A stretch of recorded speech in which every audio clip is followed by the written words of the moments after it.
So one of the things that we have regularly each year in Christians in Science is the Oliver Barclay Lecture Competition, and this is named in honor of Oliver Barclay, who was one of the founding fathers of the movement. It started just after the Second World War as the Research Scientist Christian Fellowship that morphed ultimately into Christians in Science as what it is now today.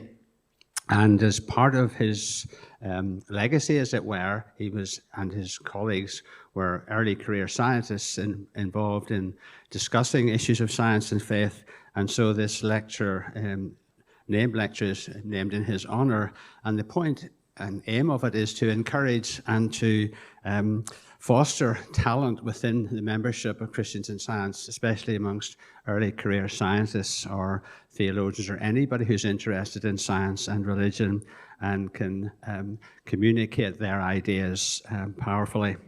And so we've just finished the competition this year, and I'm pleased to announce that the winner is Dr. Nathan James, who's currently based in Cambridge. And he will be giving next year's lecture, so you'll have to wait to hear what he's going to say. But it's my pleasure today to introduce the Oliver Barclay Lecturer for this current year, and that's Zachary Ardern.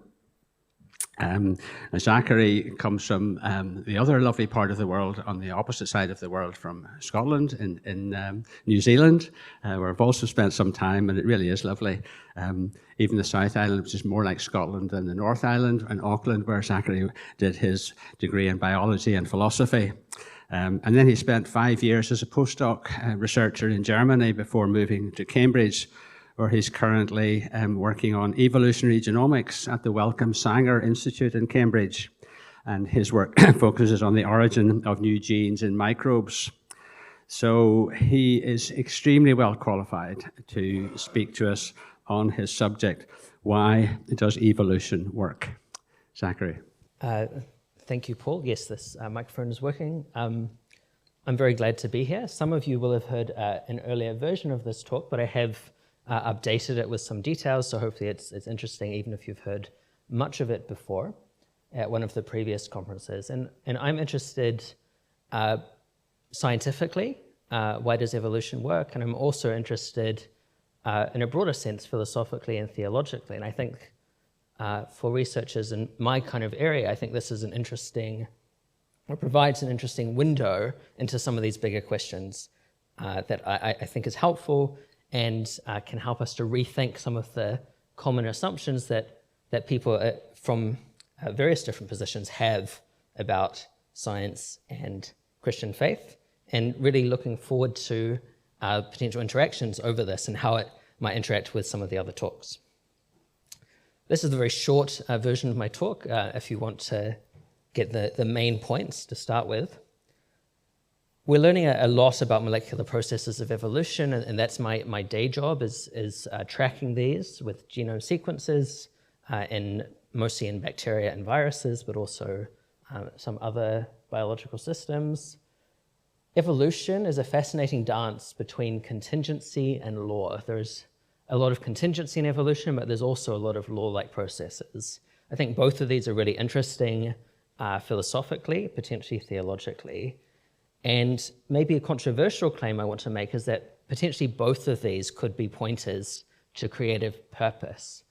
Often when people talk about this, they lean to either one or the other, but I think that there's a way to make the case from either of them. And a framework that I find particularly helpful in thinking about this is the concept of fine-tuning, which you might be familiar with from physics and cosmology, the fundamental parameters of the universe. But I think there's an analogous situation in biology, and hopefully I'll be able to explain that to you today and at least get you intrigued about the possibility. So thanks to some people whose work this kind of develops in a more scientific way or in a more recent way. My friend Rope Kuyonen has worked on some related things in science and, in philosophy and theology. He'll enjoy that picture, I guess. But also some people a little while before him have actually had some very relevant thoughts, which I think are still very helpful, and unfortunately have largely been forgotten in the intervening period. These were both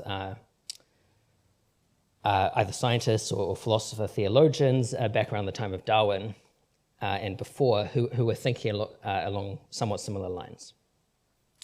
Okay, so I like this picture of embryonic development in a fish is just one interesting biological process that most people, when they see this, recognize that there's something teleological here, there's something goal-driven, there's some sense of purpose or development here.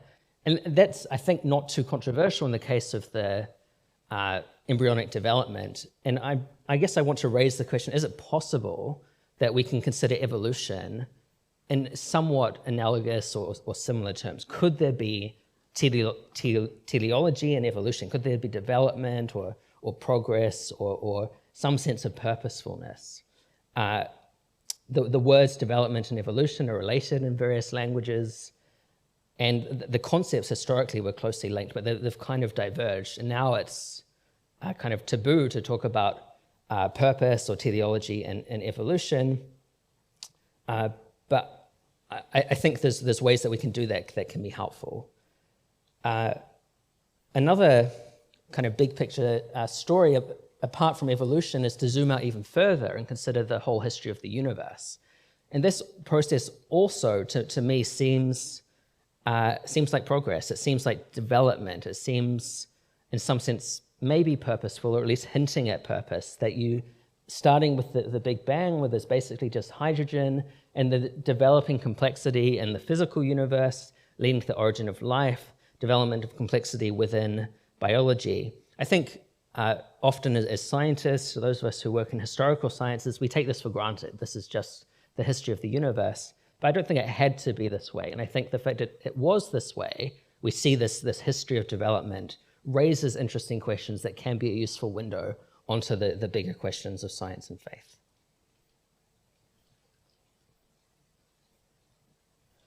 A side note related to this that I find interesting is also this concept of history. We also take for granted as those of us in the historical sciences. Of course, history has a linear flow, it has a direction, but at least culturally, this isn't self-evident. Most societies around the world historically haven't, as I understand, had this kind of view. Most have, or a lot of other worldviews have held to either some kind of steady state picture or to a cyclical repeat of the universe. That everything, maybe it looks like it's progressing, but it's going to go back to the start again and go in cycles. And this is argued, I think, quite persuasively by one of the leading historians of geology, Martin Rudwick. There's a really nice book on the history of learning about the history of Earth in particular, and how this was influenced by Judeo-Christian ideas of history that were also developing around the same time. So for instance, the science of archaeology is linked to the science of geology, both of them kind of digging back through layers in history to understand the past. A lot of the kind of philosophical assumptions of this have been controversial and have interesting links with a Judeo-Christian perspective of God's involvement in Earth history. Okay, so my question today is how does the first question before we ask why does evolution work, I just want to give some introduction to how does evolution work. And there's a classical view of Darwinian evolution, which is that it's all about mutation and natural selection. That mutation is random, that it's isotropic. That means that it's not biased in its directionality. Mutations basically go in any possible direction. Mutations can have all kinds of courses, all kinds of effects. They could be beneficial, deleterious, and there's no particular bias there. That mutations are genuinely random. Of course, there's a lot built into this. There's a lot of discussion what we mean by random. I won't talk that much about that. That's a whole other talk. But in the kind of classical literature on Darwinism and neo-Darwinism, there was this assumption that variation is basically unbiased and in some sense isotropic. And then the interesting work is done by natural selection, which is, I've tried to show with this kind of gray screen, that it screens off some of the detrimental effects and it biases the outcomes towards the beneficial outcomes. And so the kind of standard Darwinian picture is adaptation is all about selection. The interesting work is all done by selection. And I'll come back to this later in the talk because I think some recent developments are challenging this in ways that at least I find interesting.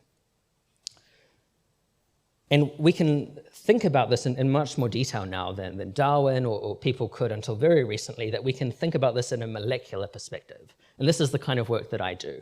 On the top right is just a picture of E. coli. It's a nice model organism, bacteria in your gut. And most of my work is related to E. coli, but also other bacteria and viruses. And this is just a picture of an experiment which was done, a very large, basically table-sized Petri dish with, if you look carefully, you can see kind of bands down the image, and those bands represent regions of this large Petri dish with higher and higher concentrations of antibiotic. And the point is you can grow bacteria at the edges because they don't have any antibiotic, but in order for the bacteria to grow towards the middle, they need to adapt, they need to evolve, they need to change genetically in order to be able to survive higher and higher concentrations. There's a nice video of this you can see online, which is a sped up version. The actual process takes a few days, but you can speed it up into a video and you can see evolution happening before your eyes. And what's interesting for me as a geneticist is we can go back and pull out bacteria at different points in the dish and in the large plate and see what genetic changes happen. So we can really understand evolution at a molecular level, what genes are changing, in what ways. We can understand this in extreme detail. This is the kind of thing which is the molecular view of evolution, which I'm interested in. And understanding this gets very complicated. It's not just this simple view of completely random mutation and natural selection. There's many complex molecular processes which are involved in causing mutations, biasing mutations, and sifting the mutations in different ways, and combining these variants. Something which maybe we're more familiar with is the evolution of this virus, SARS-CoV-2. And we've also seen evolution before our eyes in this case, that we've seen the origin of new variants. And also with this, we can understand this in extreme molecular detail because we have the genetic sequences of these viruses and the different variants. And we can start to understand in detail the relationship between mutation and natural selection and other processes. And my research has been on a sub-area of this large field of molecular evolution, trying to investigate the origin of new genes. So different species have different genes. Some new species have new genes which don't have direct ancestors in other species. What kind of evolutionary processes could explain that? That's the topic of my research. In order to understand this field, it's helpful to think of it at different levels. We can think of the evolution of whole genomes. So that's whole collections of genes, which is kind of illustrated here for just about a fifth of a bacterial genome, or no, actually less than a fifth, just a small portion of bacterial genome with the genes depicted as arrows. So in a bacterial genome, there'll be a few thousand of these genes, and we can see where they're located across the genome. We can compare different bacteria to each other and see how these genes are changing. Sometimes there's gene losses, gene gains, or changes within a gene. We can look at individual genes and their sequences at the protein level, which is shown there. And then we can also think of these genes in terms of the structure of the proteins that they create. And this is a maybe particularly complicated protein is just one example. So there's different ways there's different levels at which we can understand evolution, but still from a molecular perspective. So that's a quick introduction to the broad field of molecular evolution, the kind of processes that are going on there. And the question I'm interested in is why does evolution work so well? So given that there is this long history of life, there's all these interesting changes have happened, why does evolution work? Why has it produced the human eye, the bacterial flagellum, the human brain, various other things? Of course, there's a major caveat here that not everything evolution produces is good. Evolution is not all beautiful. But fortunately for me, exploring this in detail would be another project. I think that's a project for theologians, philosophers. I'm very glad for them to have that project. But for me, there is still this question, given this history of evolution, why has it been so successful? Why has it achieved what it has been able to achieve? Now, many people will think, well, evolution, there's nothing really interesting here. Evolution, given that evolution happens, we can explain everything, we can go home, there's nothing much more to say. Susan Blackmore, to my impression, has this kind of view. She's an atheist and a psychologist who's interested in this area. She says it's this inevitability that I find so delightful. The evolutionary algorithm just must produce design, and once you understand that, you have no need to believe or not believe in evolution, you see how it works. And of course, I think there's something true here that once you understand evolution, it's harder to reject it. But something I disagree with is this idea that once you have evolution, it just must have certain outcomes. She's very much in line with some others in this area, Daniel Dennett and Richard Dawkins, who, to my reading, have a similar view of evolution, that once we take evolution as true, then we've kind of explained everything in biology, and there's nothing left over to explain. Evolution, just by its nature, does produce functional complexity. It produces the kind of interesting things we see in biology. Another way to phrase this question is, did evolution have to go anywhere? If we started with somewhere near the origin of life, and we rewound to that point in Earth history, and it started again, but with something slightly different, did it have to go anywhere interesting? So we start with a simple replicator even, or maybe a more complex thing, a bacterium, something like 4 billion years ago. And if we add to that scenario random variation and natural selection and give it 4 billion years, what's going to come out of that? I actually think we shouldn't expect too much to come out of that. I don't think these ingredients guarantee interesting outcomes. Does it guarantee plants and animals or humans or anything like that? I don't think we can just take that for granted. I think a proper understanding of the different mechanisms of evolution suggests that it could have gone in all kinds of directions. And I think we should be surprised that it has produced the kinds of interesting things that it has produced. The angle on this that I'm particularly interested in is the details molecularly of how evolution works. Evolution uses multiple things that you could see as ingenious tricks that kind of facilitate evolution, that speed it up, that promote it. And some of my research has been in this area, the clever evolutionary mechanisms that are involved in the creation of new genes. One example of that is the structure of the genetic code, the way that nucleic acids are related to proteins, and the arrangement that's there is remarkably helpful for facilitating evolution. And there's a range of papers on that topic.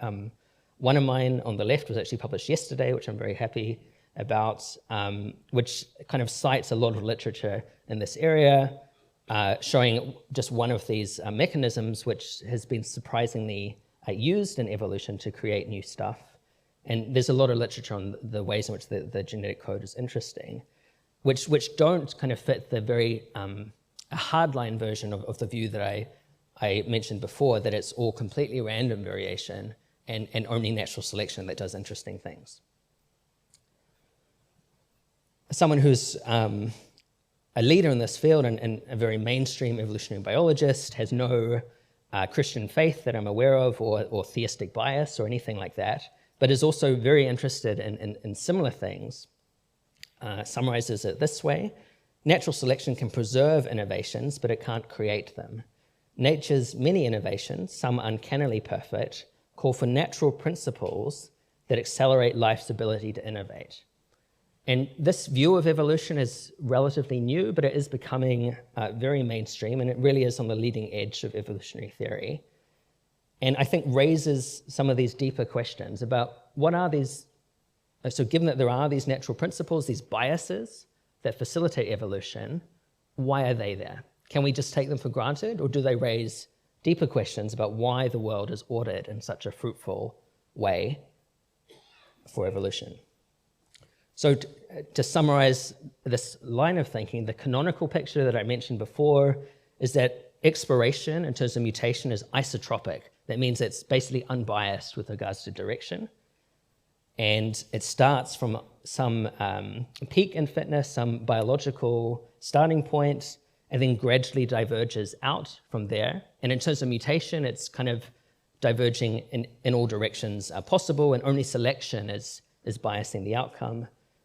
But I would propose, and you can go back to people like Andreas Wagner and various others who are also saying similar things, this is somewhat controversial, that the search of evolution is not isotropic. It is biased in various interesting ways, and really does find new biological things. It finds real novelty. It's not just gradual divergence and duplication, but there's really new stuff it's discovering, and it's only able to do that because of these inbuilt principles which facilitate discovering biological novelty. So there's a lot more to explore here. And what I say might seem fairly vague because there's so much molecular detail that underlies it that I can't unpack here. And really, I see this talk as kind of a promissory note of the kind of research that I want to do over the next few years, next few decades, that others are starting to do as well, which is exploring this idea of how evolution is facilitated by kind of inbuilt natural biases. And I think this should be interesting philosophically, theologically, and you could explore this in different ways, but two concepts that might be helpful, the concepts of creativity and concepts of order.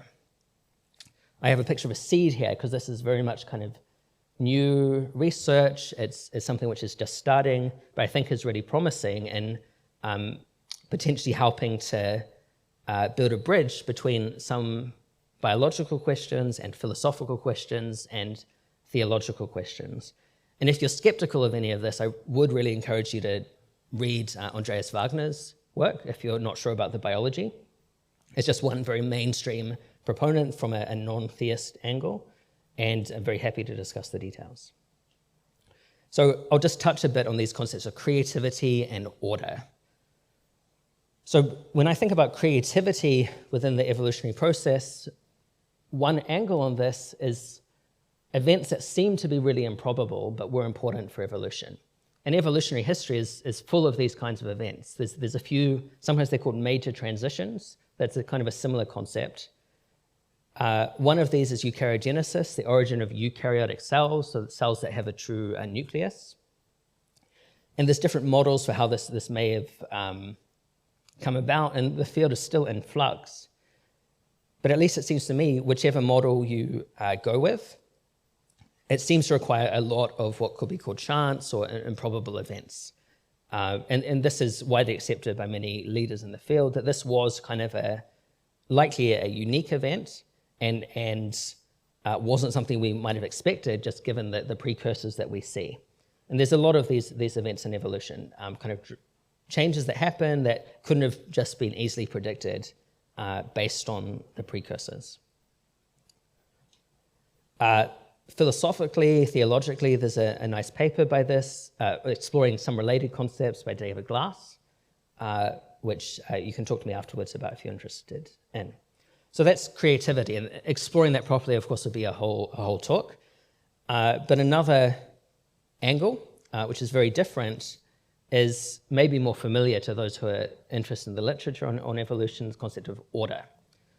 The role of order in facilitating evolutionary outcomes. One example of this is what's called fitness landscapes, which is basically the map through which evolution is a journey. So it's the relationship between the genetic changes that I talked about before and the changes to fitness, to how well adapted, roughly, an organism is to its environment.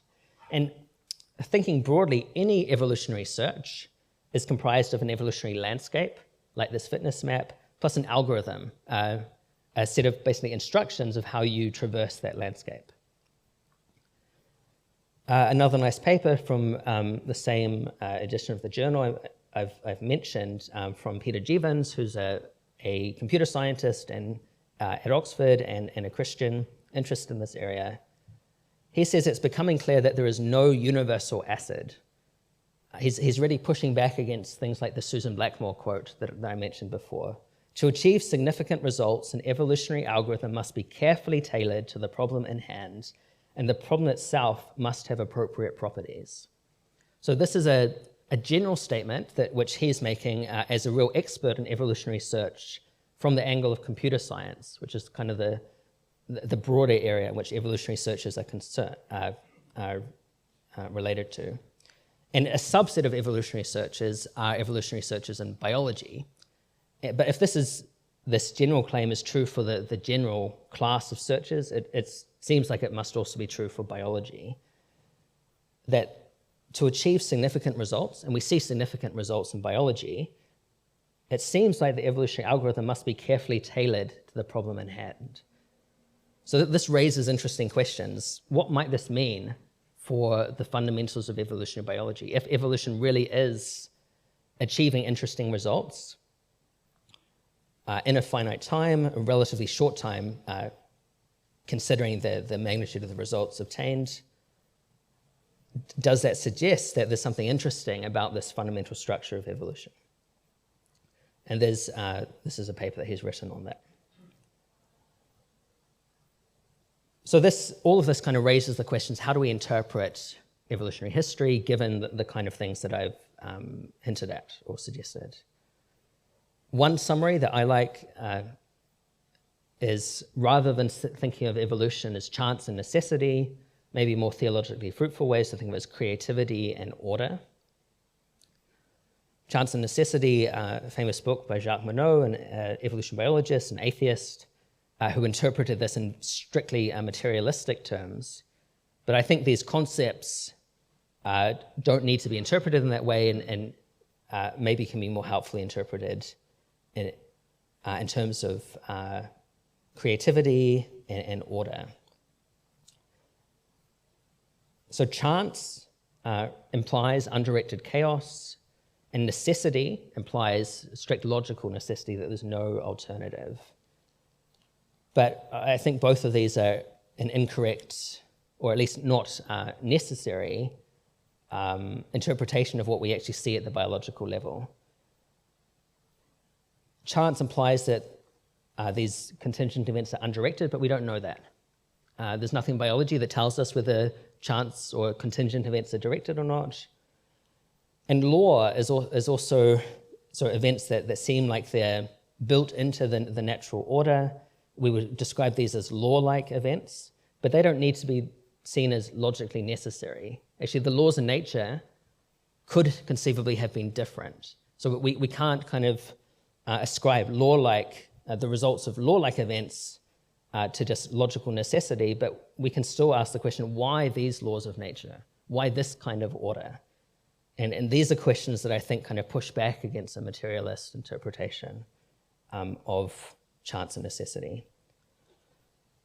So in my view, both natural chance and natural necessity are aspects of creation. And maybe controversially, I think both of these could actually be seen as pointers to God's work in the world. And I just want to give a couple of examples of this, and I've used these examples before in previous talks, you may have seen them. An example of chance in biblical history is a landslide that occurred in the River Jordan in the book of Joshua. And chance events, even in natural history, can, at least in certain contexts, appear to be pointers to God's providence over nature. So the Jordan River was miraculously stopped in the book of Joshua. This seems like it was likely due to a landslide upstream. We could say that's just chance, no need for God, but we can still see God's action in that. So ascribing something to chance doesn't remove the possibility or even the complete rationality of ascribing an event to God. Of course, there's a lot more to say about that, but the next one, necessity. How can we understand necessity as a pointer to God? If something is a result of a law of nature, how could that point to God? And it has been argued that we've kind of heard about the Laplacian view, that maybe laws of nature are pointers to atheism. And this discussion was had very early by people like William Whewell in the 1830s, where he thought that God could use laws of nature to produce the outcomes that he wants, and ascribing something to a law of nature doesn't necessarily rule out the action of God. It just kind of pushes it back a step. And I think we can go further in some ways now, given our understanding of fine-tuning. So it's not true that just any possible laws of nature would be equivalent. Not all possible laws are equal. In order to get the kinds of things that we see in this universe, some fine-tuning is required. So actually, necessity itself, rather than being a pointer away from God's action, can actually be used as a pointer to God having intended certain kind of broad outcomes, or potentially desired a particular order. So this is just summarizing that there's these two aspects, contingency in history and laws, the apples, like Newton's apple tree. And both of them play a role in evolution, but neither of them need be seen atheistically. And there's at least some context in which both of them can be seen legitimately as pointers to God's actions. And I'm kind of gesturing towards a way in which we could start to do this in biology. Some examples of contingent processes in evolution are genetic drift, transposable elements, which seem, where they insert, it seems to some extent contingent. Other extremely rare events that I've mentioned, environmental shifts, in some sense contingent. Whereas on the other hand, there's also a bunch of law-like processes which are also influencing evolutionary outcomes, natural selection, of course, evolutionary convergence, whatever is going on there, some biases that I've kind of hinted at in some of these fundamentals of evolution, and also long-term trends in the history of the planet have been really important for the development of complex life. These are also law-like to some extent, but have interesting biological outcomes. How can we put all this together? I think basically there's room for holding to a mainstream view of evolution and still exploring the possibility of some kind of inference to design. These have often, from kind of all sides of the debate, been seen as incompatible. Either you accept evolution and reject any kind of design inference, or you accept a design inference by virtue of having rejected evolution. Asa Gray, a friend of Darwin, botanist at Harvard, felt that you could hold these two together. And I think his arguments haven't been refuted. And I think some of the things that I've kind of briefly touched on suggest ways that we can update his style of argument for today. It's been revived by my friend Roope Kujonen, and we've edited a series of papers which discusses these ideas, which I highly recommend. So in summary, the successes of evolution are typically either taken for granted by people like Daniel Dennett and Susan Blackmore, Richard Dawkins, that once we have evolution, of course it succeeds in interesting ways, or they're denied by those who reject evolution. But I think whether the successes are from contingent or law-like processes or some intermingling of the two, these successes, at least to me, appear to often have stringent preconditions, which, as with physics, raises the question of fine-tuning. It pushes it back to the next level. It doesn't get rid of it. So at least to me, these suggest God's creativity and order in setting up the universe in this particular way. And they may even point to what Newton referred to as God's most wise and excellent contrivances of things. So on that note, thank you for listening, and I look forward to your questions and interaction.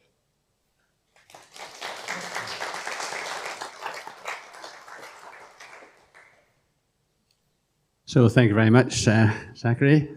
And it's time to open for questions, and we have one at the back row here.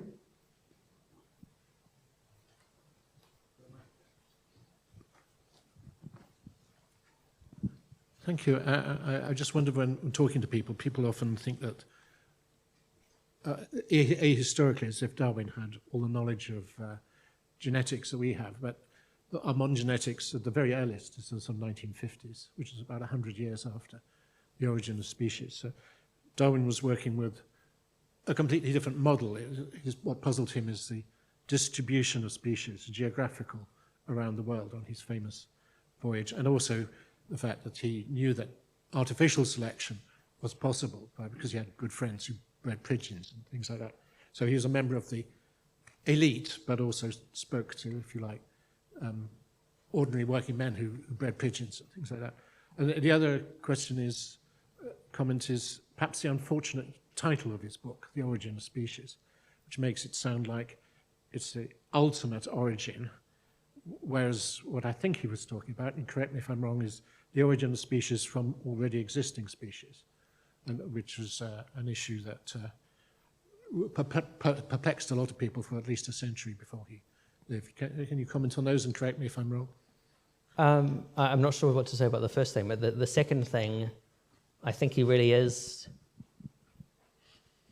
attempting to explain the diversification, which was widely held at his, almost universally, I think, held at his time, that there was this kind of development in the fossil record from simple to complex broadly, and that you can trace a lot of things that look like there's some similarity there. And he was proposing a mechanism for how that happened. And that process inherently involves the origin of species, because there's a lot of species that we see today that weren't around a few million years ago. And everyone knew that and wondered how did this happen? And he was proposing a mechanism for that.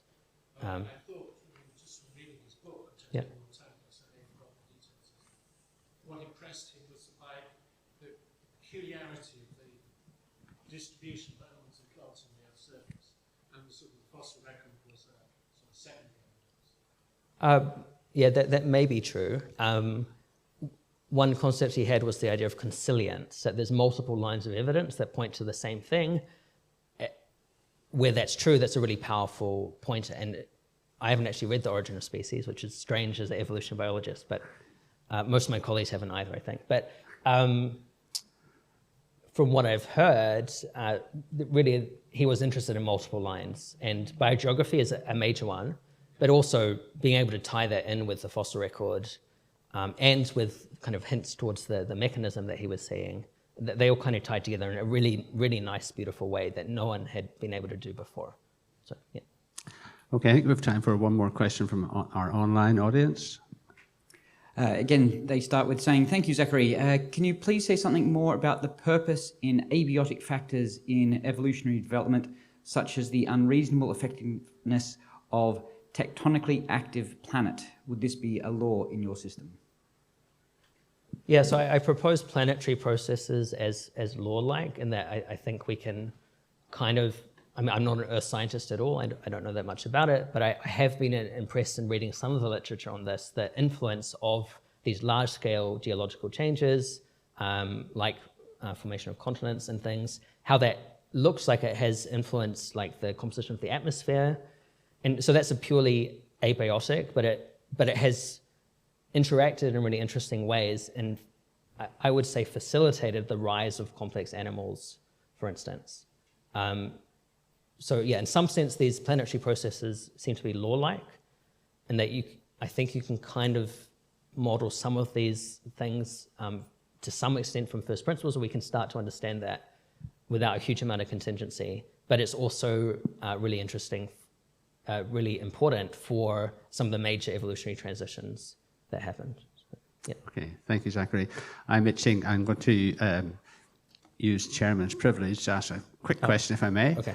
You showed that fascinating experiment that you did with the evolving. Oh, yeah, that wasn't my experiment, unfortunately. But, okay, yeah. but it's still a very elegant experiment. We Yeah. have these bacteria evolving to reach the center of the plate. Yeah. And my question is, if you do multiple repeats of this experiment, is the genetic structure of the successful bacteria who reach the middle always the same, or do those variations fall within an identifiable class of variations? Yeah, that's a good, that's a great question. So I don't know that paper that well. So actually, because you have a large plate, you start with many kind of billions of bacteria. So that by itself is already repeating the experiment lots of times. So you can see different trajectories. I don't know the specifics on that, but there is a lot of literature on this in showing that there are some general patterns in the kind of mutations that tend to be selected first. Well, the reason I asked, because that would bear upon the point you made later in the lecture, that the direction of the evolution did not seem to be completely isotropic, that it was kind of self-selecting along optimized paths. And if that kind of experiment could detect that, that would be some evidence. Yeah, so the answer is that unfortunately it is complicated. There are some biases that are promoting certain outcomes, but there's also a lot of contingency. That's why it is this interaction between contingent and law-like processes. Okay. But to some extent, there are these biases that are picked up, but they're not the only thing that's influencing the outcome. So. Okay, fascinating stuff. And I think we have time for one quick last question from the audience here. Sorry, we can follow them up in the panel discussion perhaps afterwards. Let's make this the last one, and if you can keep it brief. I know, I can't hold it. Let me hold it for you. No, it's all right. I think I've got it now. Right, thank you. Evolution is something I've thought about quite a lot before. I'm not a scientist, but it's something I've read quite a lot about and found interesting. And one thing I've found really hard to understand, which you covered in your talk quite nicely, is how does innovation take place in evolution? And it's clear from the fossil record that it actually does take place quite often. You know, if you look at a function like vision, we know that's evolved 5 or 6 times in rather different ways across life forms. So innovation that clearly happens more readily than a kind of simple idea of evolution might make one suspect. And it's still something that I find quite puzzling and difficult, which I must go away and read more about to try and understand it better. Yeah, but it's one of the aspects that I find very interesting. Thank you. Yeah, so for anyone who's interested in that, I'd recommend looking into the work of Andreas Wagner, who's really focused on these questions and is discovering some of the kind of processes, mechanisms by which evolution happens that people wouldn't have expected a few years ago or a few decades ago. There are these kind of biases that facilitate certain kinds of innovation. So, thanks. Okay. Let's thank our speaker again. Thank you very much.